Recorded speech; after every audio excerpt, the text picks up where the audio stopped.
All right, guys, so lots of questions, some confusion about the release pattern. Obviously, as we're doing different videos, different people are going to have slightly different opinions on things. Should I be twisting and having that arm rotation? Should I be having more of a throw release pattern? In this video we did with Kevin Roman in early 2020, we talked about the two different release styles, a throw release versus a twist release.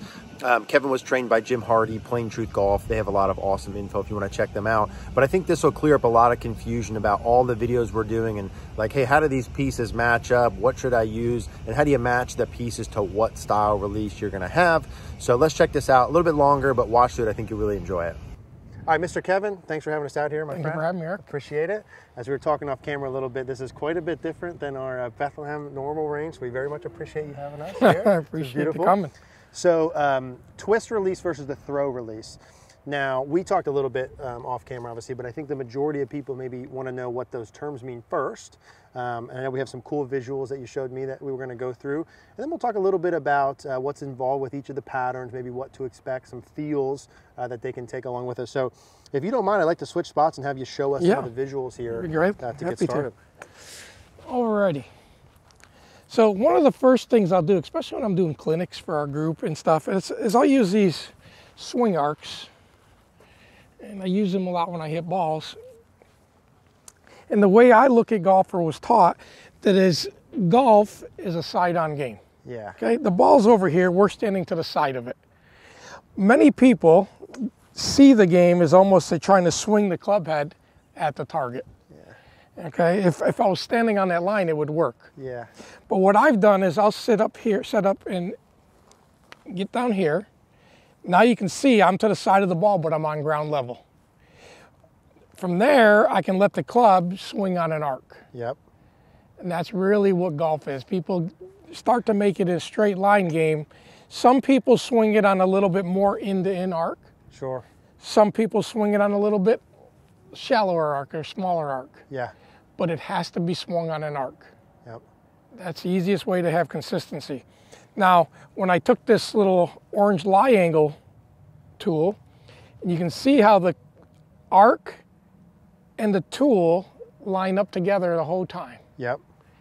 That means that golf club is not doing a lot of twisting you talked about. And you can see my right hand right here. Yeah. If I had a baseball or I was going to throw something at the camera, my wrist would go like this. Yeah. I wouldn't take it and try to do something like that unless I was trying to make a ball curve. Right, yep.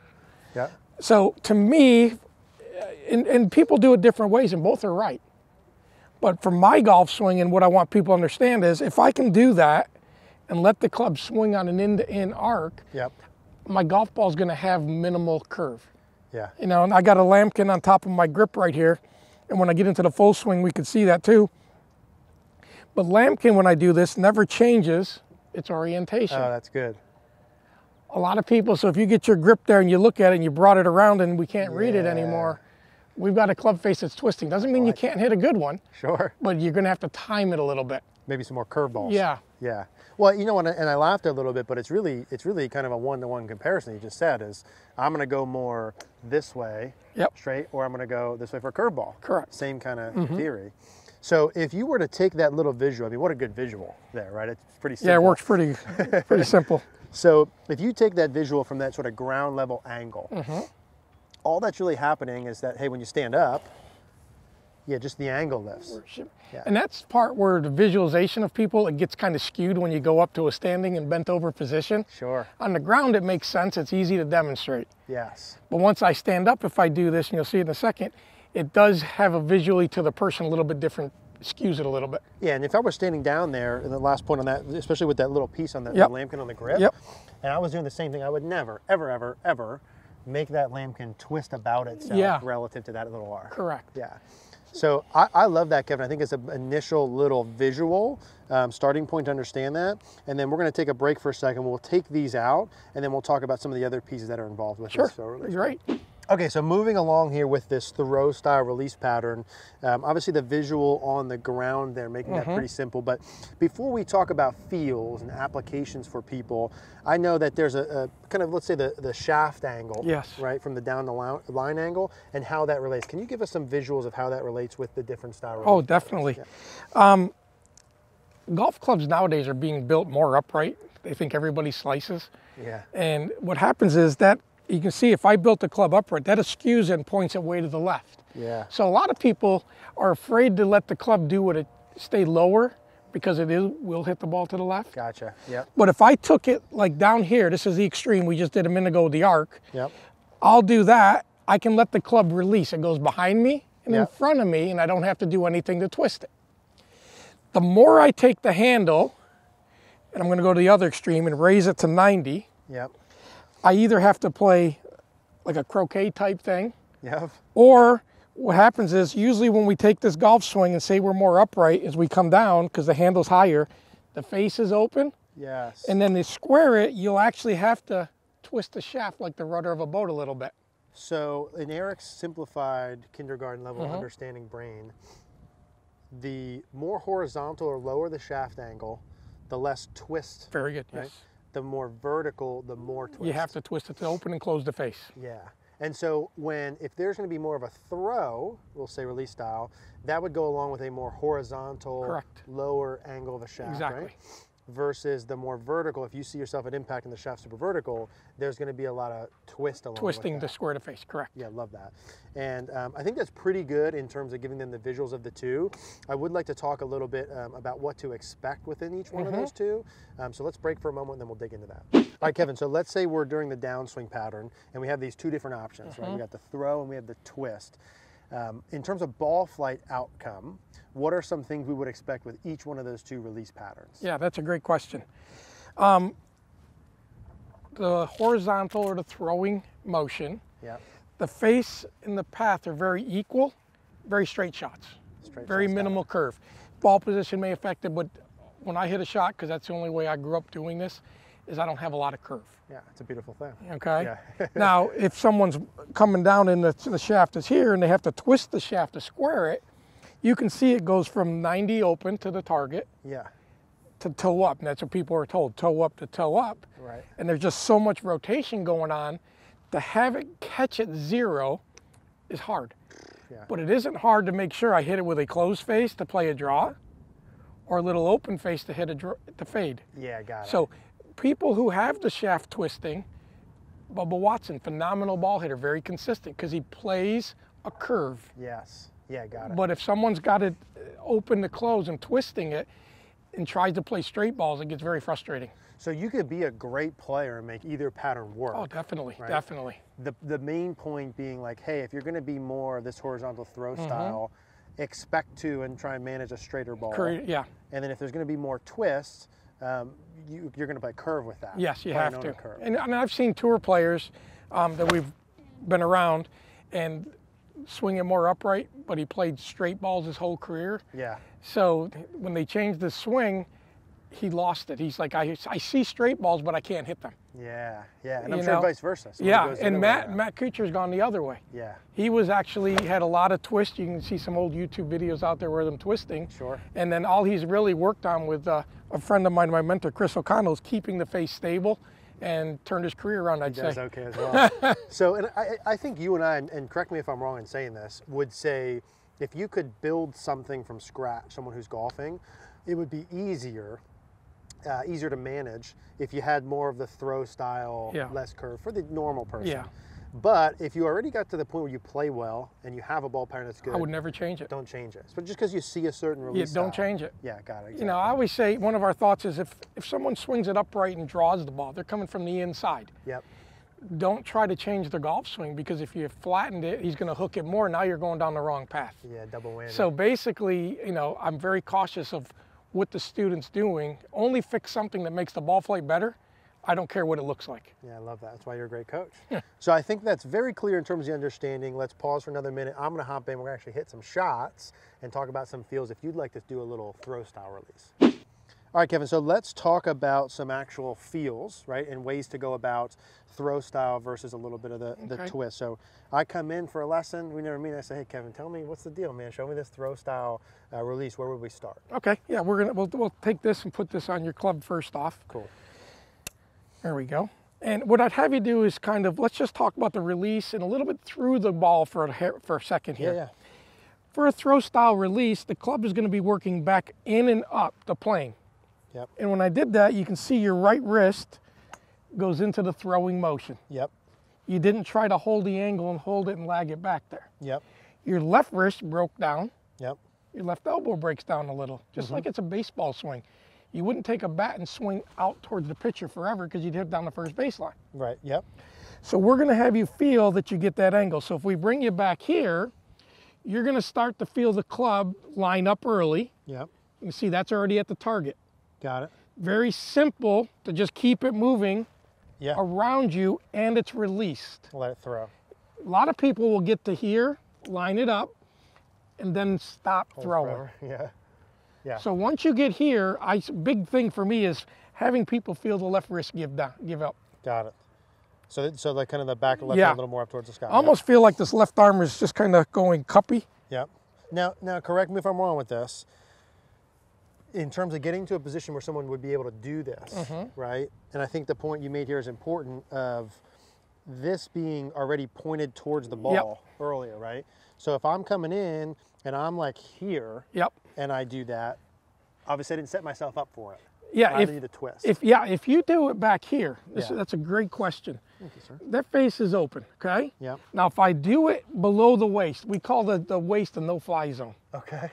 If you start to use your right wrist once you get here, it becomes a scoop. Okay. Okay, that's Short good. game. Yeah, that was a great question. Thank you. Okay, that becomes a scoop. Whereas if I started this early, you can see that's de-lofting the club. Yep. It's going to give me the shaft lean that people want to see without trying to drag it. Yep. But if I wait to down here and then I do it, it literally is like a scoop. And there's some things that again, preface this with backswing stuff that we're going to talk about in another video that I know is part of this too. But I think having the club face in a position earlier to be able to set up the release pattern one. I also think too, when people would see this, Kevin, we're talking about just how the arms and hands are working. Correct. Right. We're just looking at one piece. Obviously, there's going to be some body motion. A lot of body, yeah. So like when someone might look at this and say, oh, what, blah, blah. Well, in reality, there's going to be a turn and a pivot there too. So we're just talking about the arms and hands piece. Because your body's actually going to, for most people, the body's already turned and the club is late, especially for we get into the flatter swingers and upright swingers. Yeah. So I need to get the club going to catch up to my body. Yeah, exactly. So it's different for the people how they feel it. Yeah, 100%. So let's let me hit a couple with that first to start with. So I'm going to pop this off here for a second, and what I'm going to feel, and I'm just going to hit some little short ones first. Just feel that cup. Yeah, and I'm feeling the club head kind of getting in line earlier. That's correct. Right. It'll actually line up. Go up there one more time for me, halfway down. If I was to bring you in here, and you start to do that, you'll see the club actually lines up with your right arm. Yep. It actually points to the target line. Right. The left arm is in. Right. It's just a little visual for people to see. So if you see that it's lining up, got it. Okay. You're probably going to get that square, because if it's lining up with the wrong arm, it's open. Got it. Yep. Got it. There you go. And so when I'm feeling this lining up, just kind of arms and hands. But again, in reality, when I'm swinging, there's going to be a little... Everything's moving. Yeah, your body's going to be ahead. I'm trying to get the club head to come back around to match up with your body. Got it. So I'm feeling this lining up. There you go. And then a little more kind of left. Almost feel like you're adding loft to the left. Got it.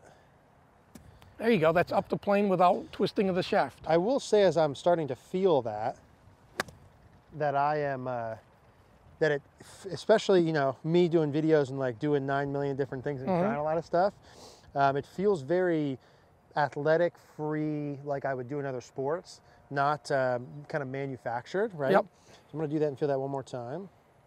I like this here. Just let it, there you go. Yeah.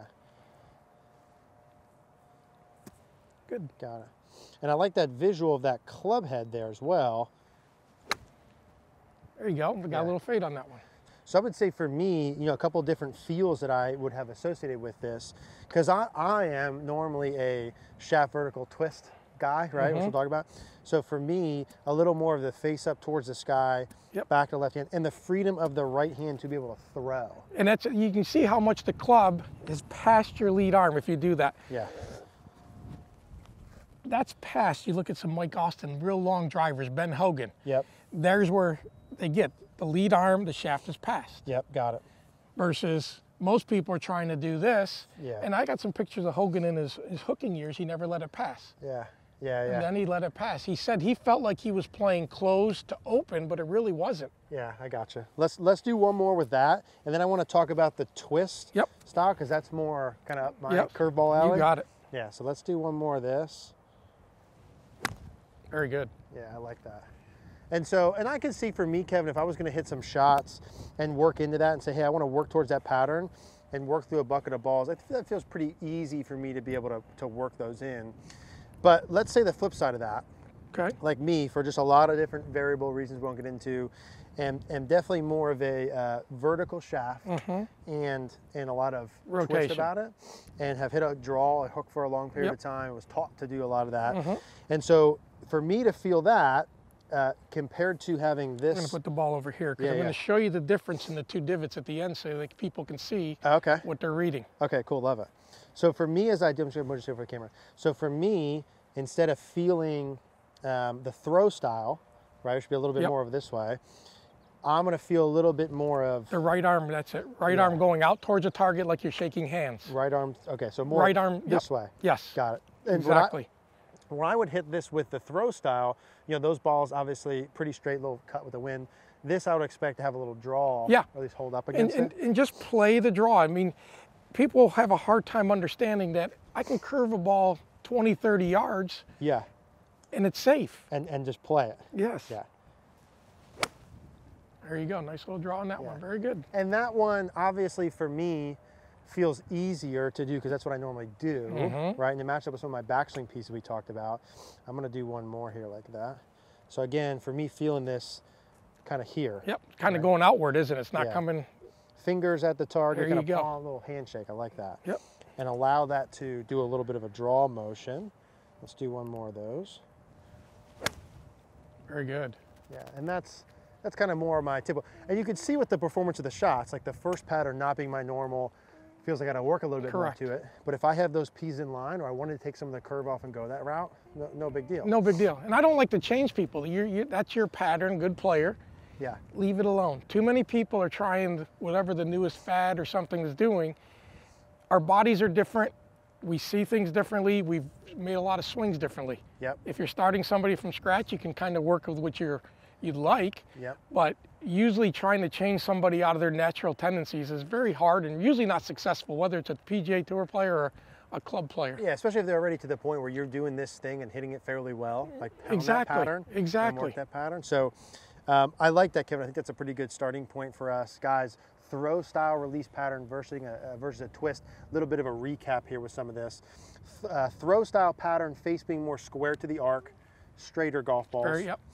Twist style pattern, expect to play more of the curve ball. Perfect. Right? Play it and own it. Jack Nicklaus, Bubba Watson do it perfectly. Eric Cogorno. There you go. Okay, trifecta.